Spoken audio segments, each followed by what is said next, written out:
চুক্তিৰ ওপৰত গৈ আছোঁ অসম চুক্তিয়ে যি কৈছিলে তাতকৈতো আমি বহুতখিনি আগুৱাই গৈ আছোঁ আজি যদি আমি এনেকৈ নাথাকিলোহেঁতেন আজি আমাৰ জাতিটোৰ কি অৱস্থা হ'লহেঁতেন চাকৰি বাকৰি পুলিচ চবটো লৈ লৈছিলে গোটেই ঘূৰাই কোনে আনিলে আজি গোটেই যিসকলে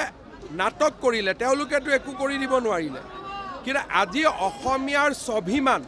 অসমত ঘূৰাই কোনে আনিলে ইমান দিনে অসমীয়াক তেওঁলোকে দৌৰাই আছিলে এই জাগাৰ পৰা সেই জাগাত সেই জাগাৰ পৰা সেই জাগাত ধুবুৰীৰ পৰা মানকাছাৰৰ পৰা গৌৰীপুৰৰ পৰা বৰপেটা এতিয়া মই ওলোটাই আৰম্ভ কৰি দিছোঁ না গতিকে কোনে কৰি আছে অসম চুক্তিটো মাইল দূৰত আমি গৈছোঁ